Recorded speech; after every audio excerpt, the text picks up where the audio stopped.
This is 10 of the best games you can play on Game Pass right now. Let's get into it.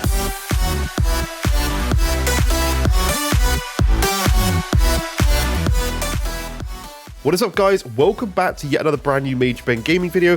Do hope you guys are having a fantastic day as always. I just want to say quickly, if you do want to come and follow my Twitch, we stream lots of Call of Duty, various different games like X Defiant. When that comes out, then please do come and join and follow me, or Kick is in the description below as well. I stream to both those platforms, so do come follow me if you want to there. But without further ado, let's get into today's video, which is the 10 best games to play on Game Pass right now. These are all available at the time of this video going live, but they probably still will be available for a decent amount of time after as well. So starting off with number 1, Ghostwire Tokyo. Roaming a Tokyo filled with nothing but monsters from Japanese horror stories and the empty clothes of citizens who have been ghosted out of existence might sound like a terrifying prospect, but Ghostwire Tokyo makes it a thoroughly enjoyable experience. That's not to say elements of horror are absolutely missing from Ghostwire, but the title is more focused on the action of its combat rather than the jump scares. You play as a young man who has mysteriously survived the vanishing of the rest of Tokyo's inhabitants, I struggle to read sometimes, and finds himself partnering with a paranormal entity.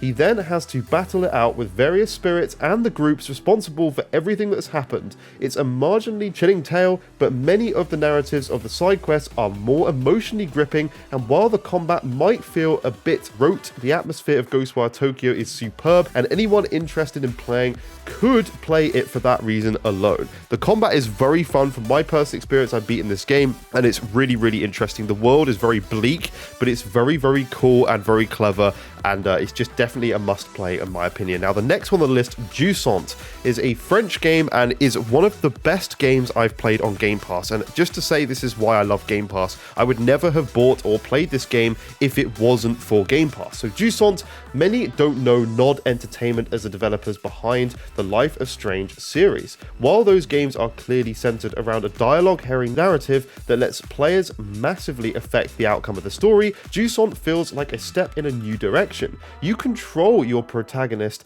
as they begin an upward climb of this massive tower. All you really know as you start off is that you must get to the top. Your character says not a word as they start the slow process of stretching from handhold to handhold, foothold to foothold, with only their climbing gear and a small blob-shaped companion. But despite this wordlessness, the story of Jusant is conveyed in every melancholy melody that plays as you reach abandoned villages that used to thrive on the outcroppings of this tower. It's illuminated in the gorgeous environment of the tower's cavernous interior, and it's felt with every step you take to ascend. Jusant is by no means a mind-bending puzzle game or an incredibly impressive narrative game, but it's a quietly thoughtful experience that stands out from the crowd by the literal and figurative way it says so, much by saying so little. So there's no dialogue in this game. It's completely silent. You read a few little items you find and pick up, and you piece together your own story. I've been playing this one in the evenings. It's a very relaxing game because the music's really calm. It's just very relaxing, very nice atmosphere. If you want a game to play before bed, definitely go and pick Jusant up. It's an amazing game.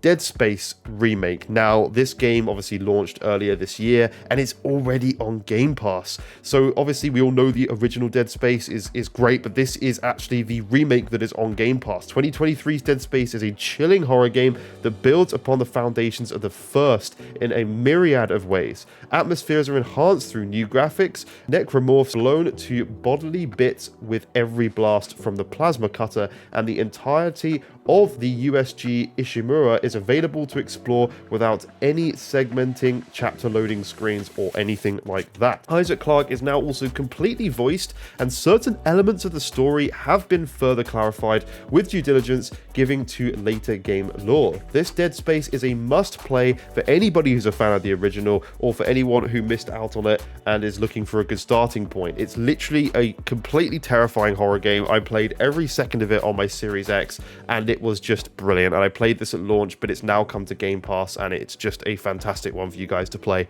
Number 4, Cocoon. Jaw-dropping puzzle games can be hard to find. We're talking about titles that create innovating mechanics, a bit like Portal. You know, these awesome portals you create around the map so you can get to different locations that are higher up than you could reach before. If you didn't think with portals while playing Valve's classic, you were going to get intermittently stuck, but once you did, clever thinking and problem solving were open to you. Cocoon, a puzzle game made by one of the developers behind Limbo and Inside, deserves a spot alongside these phenomenal games. With a minimalist yet alien level design, you control a little character that transport orbs to various devices. These orbs contain entire worlds, and you can seamlessly move in between these worlds. As you travel further and further along, you must dive into these orbs while carrying other orbs, thereby placing a world within a world. A bit of Inception going on here. It sounds confusing when described, but Cocoon does a fantastic job introducing this recursive world concept to you. And I can't underestimate how amazingly seamless going in between orbs is. Cocoon is a game you have to play to understand how awesome it is, and it's currently again on Xbox Game Pass, so make sure you do definitely go and check that one out. Now, number 5 on the list is one I have completely beaten and I'm very excited to tell you about, and all I can say is this is a must-play game. Number 5 is Lies of P. No one has done a Souls-like game like these guys have at Lies of P. Like, From Software should buy these developers and incorporate them into themselves, because this is one of the most fantastic games I have played. So no one does a Souls-like game like the creators of this genre themselves, FromSoft, but damn, Lies of P comes incredibly close to reaching the same level of polish and iconic design as its inspirations. You take on the role of Pinocchio, a Victorian-appareled stringless puppet who makes for a very silent protagonist. But this take on a fairy tale is much grimmer. The fictional city of Krat has been overrun with frenzied puppets, and you must navigate past blood-soaked cobblestone streets and gear-strewn alleyways to find your creator, Geppetto. The combat is very familiar if you're a fan of anything like Bloodborne and Sekiro, as are most of the trappings of the Souls games. However, a few changes have been made to the formula that shine a spotlight on how well Lies of P does stand out from the crowd of other Souls-like titles. From Ergo, the Souls or Blood Echo equivalent in Lies of P, waiting for you outside of your boss arena, to blade and handle upgrades being separate. A variety of alterations have made Lies of P a delightful, if very challenging tale to experience if you've been longing for more Souls-like action since Elden Ring released. So it is a very, very challenging game, especially if you don't use any things to help you, like you can have someone come into the boss arenas with you to help. I recommend you don't, and I recommend you try and beat this game without that. But it is a phenomenal Souls-like game. I've beaten it and I loved it every minute of it, and I still get the urge to go back and play it. But I seriously suggest you do dive into this one. On to number 6, again, one of my other favorite games I've played in my life, and this is Firewatch. This is only about a 4-hour game, but I recommend you sit down, play through the whole game, and it's just a brilliant little thriller type tale. So part thriller, part mystery, and part romance, Firewatch is an unforgettable walking sim / radio play that puts players in the shoes of a newly appointed lookout. The goal? Watch for fires. Needless to say, the game's actual plot is far more interesting than its logline. The creative team behind the game includes industry veterans, including some of the minds behind the first season of the Telltale's Walking Dead, and with such a short time to complete, Firewatch is a must for anyone who enjoys a story-first experience. In terms of gameplay, Firewatch has players exploring the great outdoors, but like any great thriller, there's a lot more happening than meets the eye. Now, there is a big mystery going on the whole time in these forests, and you're just walking around doing these tasks, very basic tasks, keeping an eye on fires and talking to this other person.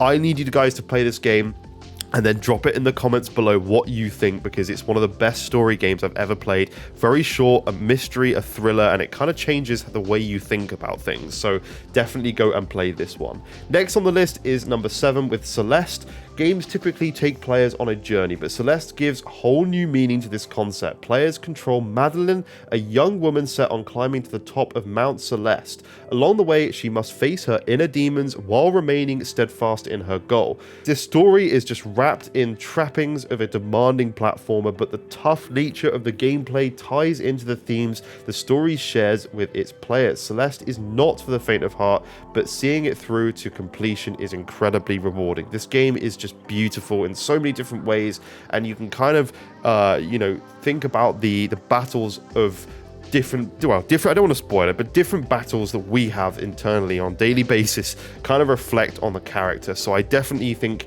you guys should go and play this game. It's just very well done, very, very well crafted, and it's something that I have loved and would like to play through again. I actually played this through on Steam Deck, but this is now on Game Pass.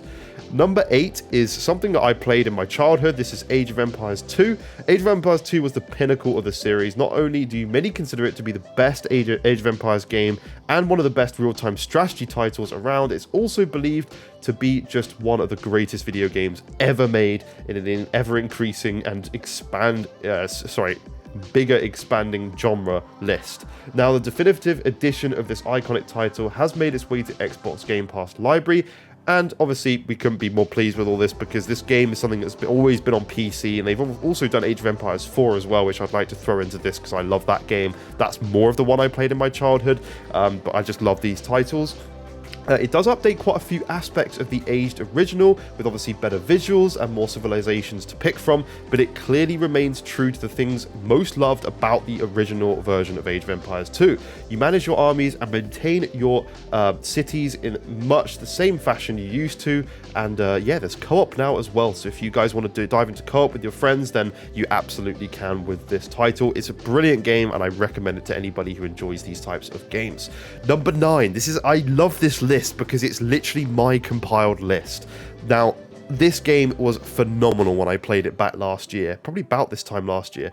This is A Plague's Tale Requiem, number 9 on our list. Now, obviously, this is following on from the original Plague's Tale, but this game is just phenomenal. Graphically, the story, you will cry. You will literally cry, and if you're sitting there thinking, oh no, I'm not going to be upset at this game, you will be. Okay, you just will. I didn't think I would be, but it is a masterpiece.